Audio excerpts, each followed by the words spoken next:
नमस्कार दोस्तों, स्वागत है आप सभी का। कैसे हैं? आशा करता हूं कि आप सब ठीक होंगे और तैयारी भी आपकी एकदम बेहतरीन चल रही होगी। तो आज का हमारा वीडियो बनाने का जो परिप्रेक्ष्य है, जो आधार है, वो यही है कि कई सारे बच्चे जो सिविल सेवा की तैयारी कर रहे हैं और हमसे जुड़े हुए हैं, तो उनके मैसेज आ रहे थे कि भैया एक वीडियो बनाइए जिससे मतलब एक बेसिक स्ट्रेटजी का आइडिया लग जाए कि कैसे तैयारी करनी है और कहाँ से शुरू करनी है, किन किन बेसिक बातों को ध्यान रखना है और स्ट्रेटजी क्या फॉलो करनी है, सोर्सेज क्या होने चाहिए, ऑप्शनल क्या, इन सारी चीज़ों को एक जनरली मैं देखिए स्ट्रेटजी से संबंधित आपको यूट्यूब पे बहुत सारे वीडियो मिल जाएंगे, लेकिन मैं भी एक छोटी जो हमारा अपना अनुभव है, जो सारी चीज़ें उसका प्रयास करता हूँ शेयर करने का। हो सकता है आपके कुछ चीज़ें काम में आए, तो आप एक कॉपी पेन लेके बैठ जाइए, नोट कर लीजिए या सुन लीजिए, इतना आपके लिए काफ़ी होगा। तो बेसिक सी बात है, यूपीएससी एग्ज़ाम के बारे में सभी को आइडिया होगा कि ये एग्ज़ाम 3 फेजेस में है। संघ लोक सेवा आयोग द्वारा आयोजित कराया जाता है। 3 phases, prelims, mains and then interview. तो जब भी आप किसी एग्ज़ाम, चाहे वो सिविल सेवा का एग्ज़ाम की बात नहीं है, किसी भी एग्ज़ाम के बारे में तैयारी शुरू करते हैं तो सबसे पहले आपके पास ये आइडिया होना चाहिए कि उस एग्ज़ाम में क्या पूछा जा रहा है, दूसरा कि क्या पूछा जा रहा है, कि साथ साथ कि कैसे पूछा जा रहा है, उसको पूछने की प्रवृत्ति क्या है, क्वेश्चंस कैसे आ रहे हैं, कहाँ कहाँ से क्वेश्चंस बन रहे हैं, कौन कौन से उस एग्ज़ाम के कोर एरियाज हैं जहाँ से ज़्यादा क्वेश्चन बन रहे हैं। क्वेश्चन पूछे जाने का मतलब ये नहीं है कि किस तरीके से पूछे जाने, ये भी बहुत इंपॉर्टेंट है कि क्वेश्चन कहाँ से ज़्यादा पूछा जा रहा है। हालांकि यूपीएससी के बारे में ये एकदम फैक्चुअल बात नहीं है कि यूपीएससी कहाँ से पूछती है। कभी वो किसी सब्जेक्ट का वेटेज बढ़ा देती है, कभी किसी सब्जेक्ट का वेटेज बढ़ा देती है, वो अलग बात है। लेकिन बेसिक बातों पर चर्चा करते हैं और शुरू करते हैं। बताते हैं आपको कि देखिए यूपीएससी की जब भी आप तैयारी शुरू करते हैं तो एक तो बेसिक चीज़ जो सबसे पहले आपको करनी है, आपको यूपीएससी का टोटल सिलेबस निकाल करके आपको अपनी स्टडी टेबल पर रख लेना है। सिलेबस आपका आपके पास होगा, उससे आपको आइडिया रहेगा कि हमें क्या पढ़ना है, क्या पढ़ना है। ये आइडिया हो जाने के बाद बहुत इंपॉर्टेंट दूसरी बात है कि कितना पढ़ना है। सिलेबस आपके पास है, मान लीजिए सिलेबस में मूल अधिकार लिखे हुए हैं और मूल अधिकारों पर एक किताब भी, 10 किताबें आपको मिल जाएंगी और किताब खुद उस टॉपिक पर एक लिखी जा सकती है, वो इतना ब्रॉड टॉपिक है। तो यूपीएससी में उस पर कितना पूछा गया है, कितना यूपीएससी आपसे अपेक्षा करती है, आप उतना ही पढ़ें ज़्यादा, क्योंकि यूपीएससी का जो जीएस है उसको अगर हिंदी में हम बोलेंगे तो उसको बोलते हैं सामान्य अध्ययन। तो यूपीएससी खुद अपने सिलेबस में बात कहती है कि अपना अध्ययन है जो वो सामान्य रखें, उसमें कोई ऐसा विशेष अध्ययन आपको करने की जरूरत नहीं है, आपको जनरल अंडरस्टैंडिंग उसके बारे में होनी चाहिए। तो दो चीज़ें कि एक तो यूपीएससी का आप टोटल सिलेबस निकाल के रख लीजिए और दूसरा यूपीएससी के कम से कम 10 साल के प्रीवियस ईयर प्रश्न पत्रों को आप अच्छे से देखिए।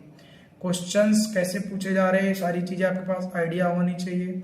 इससे आपको 2 प्रश्नों का जवाब मिल जाएगा, एक तो आपको क्या पढ़ना है और दूसरा आपको कितना पढ़ना है। दोनों प्रश्नों का जवाब आपको सिलेबस और प्रीवियस ईयर क्वेश्चन देख के आपको मिल जाएगा।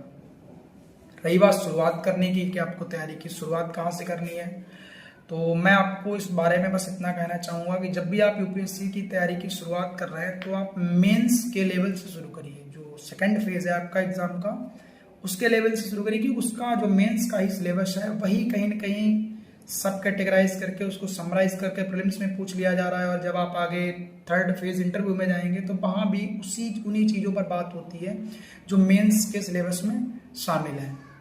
तो जब आप यूपीएससी की तैयारी शुरू करें तो मेंस का सिलेबस आप पूरा निकालिए, जीएस के चारों पेपर्स का और ऑप्शनल का टोटल सिलेबस निकाल कर आप रखिए अपने टेबल पर और फिर आप तैयारी शुरू करिए। मेंस के बारे में बात करें तो मेंस में जीएस के 4 पेपर होते हैं और शुरुआत आप किसी भी कोचिंग सेंटर चले जाएं, कहीं भी चले जाएं, आपको अगर जाएंगे तो वहाँ पे अगर क्लास भी ज्वाइन करेंगे तो वहाँ भी आप पाएंगे कि आपकी क्लास पॉलिटी की क्लास से शुरू की जाती है हमेशा। तो क्योंकि पॉलिटी या भारतीय राज व्यवस्था, क्योंकि आप प्रशासनिक अधिकारी बनने जा रहे हैं, राजनीतिक संस्था 2 प्रकार की होती हैं कार्यपालिका, जो एक स्थायी और एक अस्थायी कार्यपालिका। तो आप स्थायी कार्यपालिका के मेंबर बनने जा रहे हैं तो सामान्य सी बात है आपकी संविधान और राज व्यवस्था की समझ बेहतर होनी चाहिए। तो जब आप यूपीएससी की तैयारी कर रहे हैं, शुरू कर रहे हैं, तो आप जीएस पेपर सेकंड से अपनी तैयारी को शुरुआत करें उसकी, क्योंकि जीएस पेपर सेकंड का जो सेगमेंट है उसमें 2 ही सेगमेंट आपसे पूछे जा रहे हैं, एक तो इंडियन पॉलिटी और दूसरा इंटरनेशनल रिलेशन। तो दोनों सेगमेंट हैं, बहुत बेहतरीन है, उसमें इंटरेस्टेड सब्जेक्ट में दोनों पढ़ते हुए भी आपका मन लगेगा। आप किसी भी सब्जेक्ट की बैकग्राउंड से आप आए हैं, कॉन्स्टिट्यूशन पढ़ना आपको अच्छा लगता है, सारे एक व्यक्ति को अपने देश का संविधान पढ़ना एक आवश्यक भी है आपके लिए। अब आप उसको पढ़िए, आप जानिए कि कैसे भारत में राज व्यवस्था काम कर रही है, कैसे ये सब चुनाव, क्या सिस्टम पूरा एक पॉलिटिकल सिस्टम कैसा क्या चल रहा है, इन सारी चीज़ों को लेकर।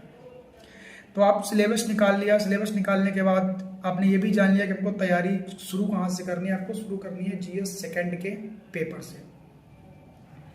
जीएस सेकंड के पेपर से आपको तैयारी शुरू करनी है, और साथ में जब आप मेंस का सिलेबस जीएस का शुरू करेंगे तो आपका ऑप्शनल डिसाइड हो जाना चाहिए। आप अगर जिस दिन से, मान लीजिए वो दिन आज का ही दिन 20 अगस्त है या 21 अगस्त है, जब भी जो भी तारीख है उसी तारीख के साथ आपका ऑप्शनल भी शुरू हो जाना चाहिए। क्योंकि ऑप्शनल और जीएस 4 में एक पेपर होता है इथिक्स का, ऐसा माना जाता है कि ऑप्शनल, इथिक्स और एस्से, ये 3 पेपर ऐसे हैं जो आपकी रैंक निर्धारित करते हैं। क्योंकि ये पेपर आपको बता दिए गए हैं कि इनमें बस इतना पूछा जाना, ये सारी चीज़ें, और इनको अपने आप हिसाब से लिखना, और आपके ऊपर सारी चीज़ें डिपेंड है। ये तीनों पेपर आपकी रैंक निर्धारण करने में भूमिका अदा करते हैं। तो जिस दिन से आप जीएस का सिलेबस शुरू कर रहे हैं उसी दिन से 1 से 2 घंटे पर डे आप अपने ऑप्शनल को देना शुरू करिए। एक आपको ऑप्शनल सब्जेक्ट जो भी है आपको डिसाइड कर लेना है। और प्रश्न ये भी है कई बच्चों का कि ऑप्शनल क्या रखें, तो हिंदी लिटरेचर या political science. Hindi literature, Hindi साहित्य या राजनीति विज्ञान और अंतर्राष्ट्रीय संबंध हिंदी माध्यम के लिए ये 2 बेहतर ऑप्शनल माने जाते हैं। बाकी सोशोलॉजी भी है, इतिहास भी है, कुछ बच्चे भूगोल भी रखते हैं। लेकिन जब आप यूपीएससी की तैयारी कर रहे हैं तो यूपीएससी में आपको सिर्फ नंबर लाना है, पीएचडी नहीं करनी है, ना किसी सब्जेक्ट का स्पेशलिस्ट बनना है। तो नंबर्स के आधार पर आप देख लीजिए, यूपीएससी की वेबसाइट पर जाइए, प्रीवियस ईयर के रिजल्ट्स टॉपर्स के निकालिए और देखिए कि सबसे ज़्यादा हिंदी माध्यम में किस ऑप्शनल को कितने नंबर मिले हुए हैं। तो जिस ऑप्शनल की नंबर की वेटेज सबसे ज़्यादा है, क्योंकि मेन चीज़ है यूपीएससी पास करने में आपके नंबर होने चाहिए, इससे ज़्यादा कुछ काम आने वाला है नहीं। तो इन अगर तुलनात्मक आधार पर देखेंगे तो हिंदी साहित्य और राजनीति विज्ञान और भूगोल या सोशोलॉजी या इतिहास, ये सारे सब्जेक्ट कुछ चल रहे हैं। लेकिन मैं व्यक्तिगत मेरी राय यही है कि हिंदी लिटरेचर या राजनीति विज्ञान, इन 2 में से आप एक ऑप्शनल ले लीजिए। इन दोनों चीज़ों को, जीएस और ऑप्शनल को आप साथ में लेकर चलिए, और पढ़ने का एक जो बेसिक ट्रेंड आपका रहना चाहिए, एक बेसिक स्ट्रेटजी रहनी चाहिए, वो ये कि जिस भी सब्जेक्ट को आप कवर कर रहे हैं, जिस भी सब्जेक्ट, चाहे वो पॉलिटी हो, हिस्ट्री हो, ज्योग्राफी हो, इकोनॉमी हो, कोई भी सब्जेक्ट के साथ संबंधित विषय में जितने भी प्रीवियस ईयर में क्वेश्चन पेपर्स पूछे गए हैं, चाहे वो प्रीलिम्स लेवल पे हो चाहे वो मेंस लेवल पर हो, उनको आपको साथ में देखते हुए जरूर चलना है। उनको छोड़ना नहीं है, स्किप नहीं करना है। कहीं से भी कोई क्वेश्चन मिल रहा है, कहीं से भी कोई क्वेश्चन किसी भी एग्जाम में आया हुआ अगर आपको मिल रहा है तो उस पर एक बार ठीक से रिसर्च कर लेनी है, ठीक से उसको देख लेना है। और ये नहीं कि उस क्वेश्चन को देखकर सिर्फ उसका सही वाला ऑप्शन आपने टिक कर लिया, उसमें जितने अदर ऑप्शंस भी आए हैं उनको भी एक बार सब्जेक्ट में ले जा करके देख लेना है कि इन पर क्या क्या, इनके बारे में डिटेल से क्या इनमें चीज़ें मेंशन की गई, वो सारी चीज़ें आपको ध्यान में रखनी है।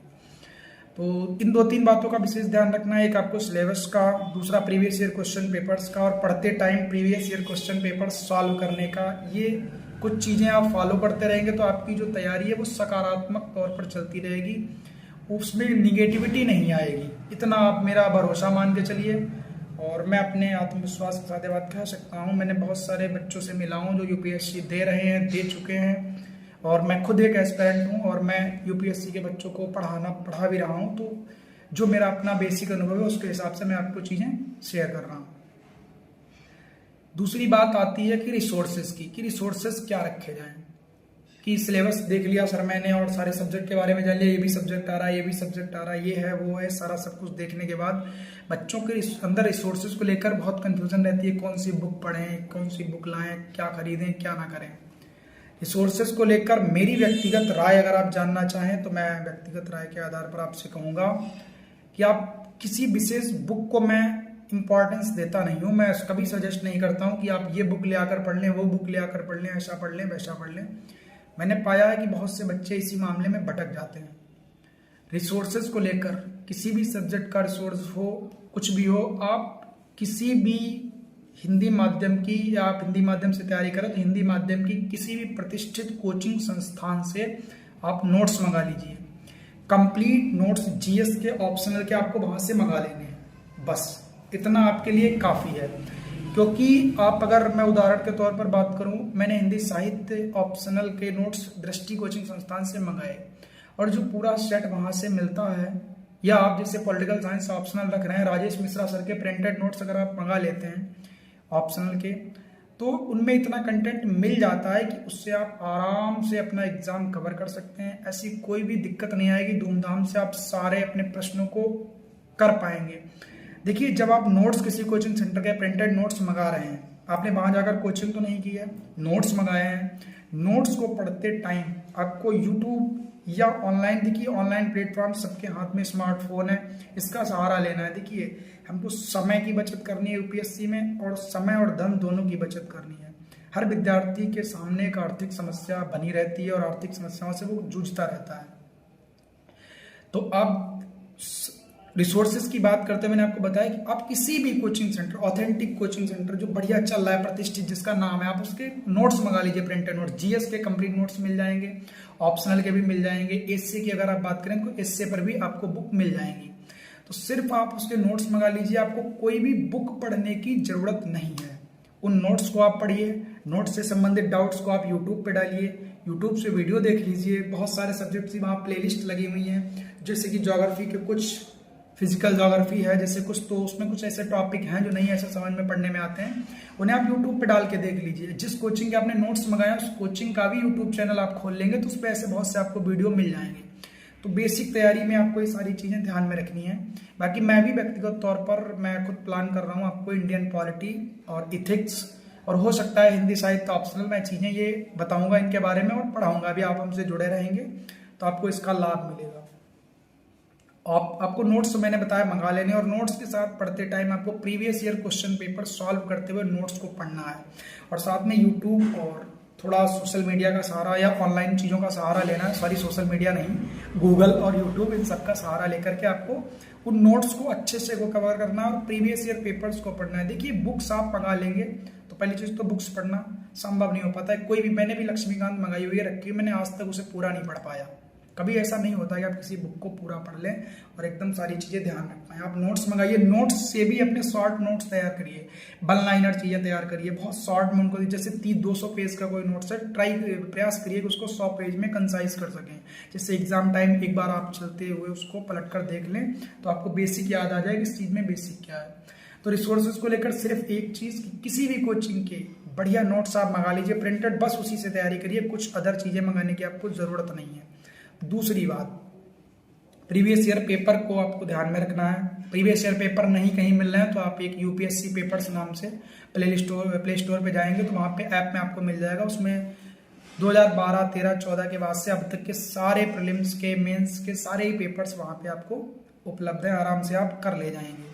देखिए, मेंस पर बात हो गई, सिलेबस पर बात हो गई, प्रीवियस ईयर क्वेश्चन पेपर्स पर बात हो गई, और साथ में ऑप्शनल पर बात हो गई। ऑप्शनल मैं सजेस्ट नहीं करूँ, मैं कोई आप पे दबाव नहीं बना रहा हूँ, आप हिंदी साहित्य रखिए, पॉलिटिकल साइंस रखिए, हिस्ट्री रखिए, जो मर्जी आए रखिए, पर हाँ थोड़ा नंबर्स का ध्यान रखिए कि किस सब्जेक्ट में इस समय नंबर बेहतर आ रहे हैं, उस सब्जेक्ट को चुनिए, क्योंकि आपको आईएएस बनना है, पीएचडी उसमें नहीं करनी है। यहाँ तक की चीज़ें आपकी क्लियर हो गई होंगी। आगे बात करते हैं मेंस की स्ट्रेटजी इस तरीके से फॉलो करनी है और मेंस को इसी तरीके से करना है। बात आती है प्रीलिम्स पे कि सर प्रीलिम्स नहीं निकल रहा है। बहुत से लोगों का ये मानना है कि फर्स्ट अटेम्प्ट में प्रीलिम्स नहीं निकलता, या फर्स्ट अटेम्प्ट में निकल गया, सेकंड अटेम्प्ट में प्रीलिम्स रुक गया। तो सीसैट पे हम स्पेशल वीडियो अलग से बना के डालेंगे, लेकिन जीएस के प्रीलिम्स की हम अगर आपसे बात करें तो अब हमारी स्ट्रेटजी प्रीलिम्स को लेकर, उसे आप ध्यान से सुनिएगा। प्रीलिम्स को लेकर अगर आप देखें तो प्रीलिम्स में अगर आपके विषयों पर स्टैटिक पोर्शन आपका अच्छे से कवर है, स्टैटिक पोर्शन को इतना अच्छे से कवर रखना है कि उसमें से आपको स्किप नहीं करना है। प्रीलिम्स में जीएस फर्स्ट जो सामान्य अध्ययन प्रथम प्रश्न पत्र पेपर होता है, उसमें आपको 100 क्वेश्चन आसानी से मिलते हैं। 100 क्वेश्चन उसमें जनरली पूछे जाते हैं।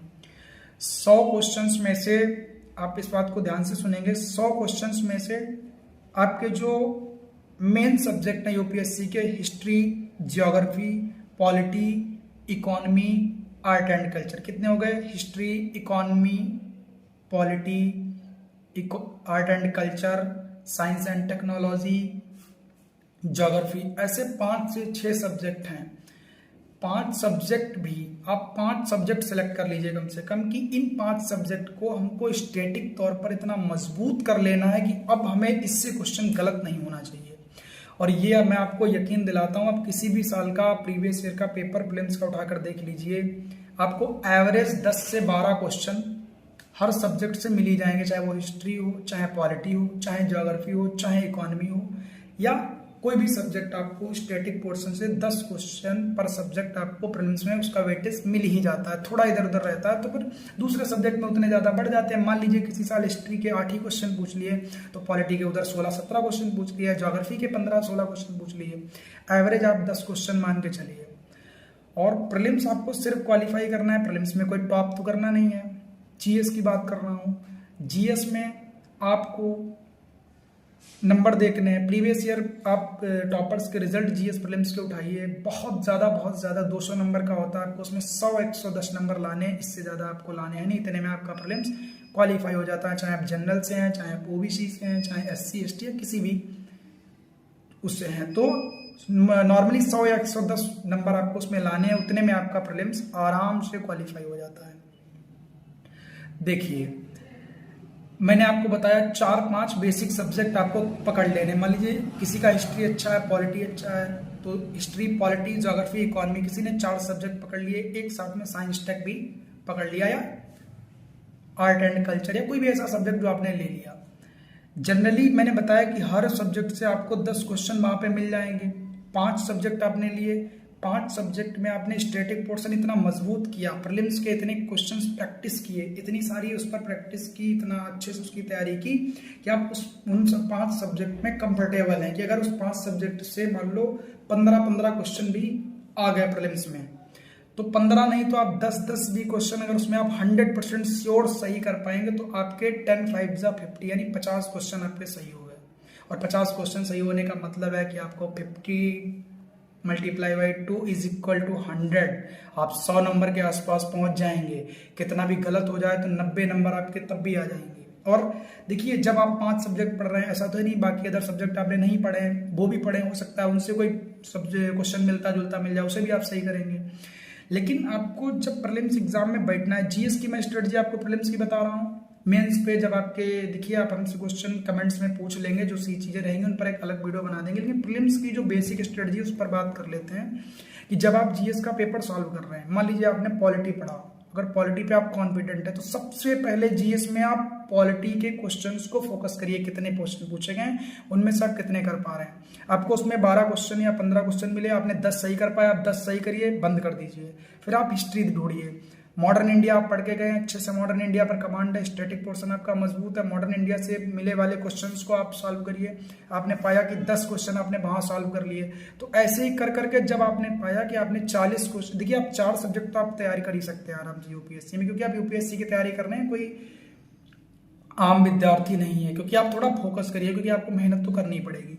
और आपने 4 सब्जेक्ट निकाले और 4 सब्जेक्ट पर अच्छे से कमांड की, और वहां जाकर के 4 सब्जेक्ट के क्वेश्चन आंसर आपने सॉल्व किए। मैं दावे के साथ कहता हूं, आपको चारों सब्जेक्ट से अगर आप क्वेश्चन सॉल्व करेंगे तो लगभग आपके 35-38 नहीं तो 40 क्वेश्चन के आसपास आप पहुंच जाएंगे सॉल्व करने की दिशा में। फिर आपको 10 से 15 क्वेश्चन ऐसे देखने हैं कि जिनको आप और सॉल्व कर सकते हैं, तो अदर सब्जेक्ट से भी आपको मिल जाएगा, चाहे वो साइंस एंड टेक हो, इन्वायरमेंट एंड इकोलॉजी हो, करंट अफेयर्स भी आप पढ़ ही रहे होंगे तो 1-2 क्वेश्चन उससे भी आपको पढ़े हुए मिल जाएंगे। तो आप 50 क्वेश्चन 45 क्वेश्चन आप आसानी से प्रीलिम्स के जीएस में सॉल्व कर पाएंगे। देखिए, दिक्कत कहाँ आती है कि एक बार बच्चा सही वाले क्वेश्चन सॉल्व कर लेता है, जितना है उतना कर लेता है, फिर उसको डर लगा रहता है, नहीं यार हुआ ना हुआ, नहीं हम खाली बैठे हैं तो क्या करें, नहीं इसको सॉल्व कर लें। खाली बैठकर आप वहाँ मस्ती कर लीजिए, सो जाइए, कुछ भी करिए, पर प्रीलिम्स में आगे पेपर आपको अटेम्प्ट नहीं करना है, वहीं पे ले जाके उसको छोड़ देना है। आप आसानी से जीएस का पेपर क्वालिफाई कर ले जाएंगे। 4 या 5 4 सब्जेक्ट को आप बेसिकली अच्छे से स्टैटिक पोर्शन कवर कर लीजिए। 1-2 सब्जेक्ट जो आप पढ़ रहे होंगे उनसे आपको क्वेश्चन मिल जाएंगे। कई बार इन सारी चीज़ें होती हैं और आसानी से आपका प्रीलिम्स क्वालिफाई हो जाएगा। ये प्रीलिम्स की बहुत कोर स्ट्रेटजी है, चीज़ें अलग अलग दिशाओं में बताई जाती हैं, टॉपर्स भी अच्छी बात बताते हैं सारी चीज़ें, पर कोचिंग सेंटर और इन सारी चीज़ें बहुत अलग अलग तरीके से चीज़ें बताई जाती हैं और बच्चे कंफ्यूज होते हैं, उनको क्वालिफाई करना बहुत मुश्किल हो जाता है। तो जीएस प्रीलिम्स क्वालिफाई करने का बहुत अच्छा तरीका यही है। और मेंस के बारे में बात कर ही चुका हूँ, आप सिलेबस पढ़िए और उसके साथ में उसकी मेंस के जो क्वेश्चंस हैं उनकी प्रैक्टिस करते चलिए। मेंस के लिए बेसिक चीज़ जो आपको चाहिए वो राइटिंग स्किल। आपको राइटिंग स्किल पे बहुत काम करना है। आपको जो भी टॉपिक आप पढ़ रहे हैं उसे लिखिए, लिखने का डेली काम करते रहिए। और मैं तो हमेशा राय देता हूँ कि जब आप यूट्यूब चैनल से कोई वीडियो देख रहे हैं तो वीडियो देखते टाइम तो उसे सिर्फ सुनिए, कॉपी पेन हाथ में मत रखिए। पूरा वीडियो कंप्लीट हो जाने के बाद 10 मिनट तक फ्री रहिए, कुछ मत करिए। उसके बाद आप कॉपी पेन उठाइए और देखिए कि मैंने उसमें क्या सुना था, क्या सारी चीज़ें थी, फिर उनको लिखने का प्रयास करिए। इससे आपकी सोचने की क्षमता बढ़ेगी, रिकॉलिंग कैपेसिटी बढ़ेगी और आपकी लेखन क्षमता में भी सुधार होगा। तो ऐसी कुछ चीज़ें हैं जो आपको ध्यान रखनी है। तो आज की बात यहीं पर समाप्त करते हैं। आज हमने बात की सिलेबस को लेकर और सारी चीज़ों को लेकर, रिसोर्सेज को लेकर मैंने बता दिया। और नोट्स के साथ अगर किसी के पास समय है तो वो एनसीईआरटी पढ़े, और NCERT 9th 10th 11th 12th sufficient है, इससे बाहर को एनसीईआरटी नहीं पढ़नी है। हाँ, एनसीईआरटी एक वेटेज अपना रखती है यूपीएससी एग्जाम में और समझ विकसित करने में आपको मदद करती है। अब 9th 10th 11th 12th 4 classes की एनसीईआरटी, उसमें भी पॉलिटी, हिस्ट्री, जियोग्राफी और इकोनॉमी में सिर्फ 11th तक 12th की नहीं पढ़नी है। बस इतनी आप एनसीईआरटी पढ़ लीजिए, सफिशियंट है। किसी कोचिंग के और नोट्स मंगा लीजिए, प्रिंटेड नोट्स। मैं दृष्टि सजेस्ट करूंगा या विजन आईएएस ये सजेस्ट करूंगा, इनसे आप मंगा लीजिए और उससे आप आराम से, उतना काफ़ी है आपके लिए। देखिए 10 बुकें मंगा करके आप उतना पढ़ पाएंगे नहीं, समय खराब होगा और सारी चीज़ें, उसका कोई फ़ायदा है नहीं। तो आप नोट्स मंगाइए, आपको इतना पतला सा नोट्स मिलेगा, उसको आप 3-4 बार पढ़िए, देखिए आपको बहुत सारी चीज़ें उसमें सुधार आएंगी। ठीक है, धन्यवाद। मिलते हैं किसी अगली चर्चा के साथ। और जो भी आपके प्रश्न हो, जो भी चीज़ें आज के वीडियो से रिलेटेड हो, आप कमेंट सेक्शन में पूछ सकते हैं।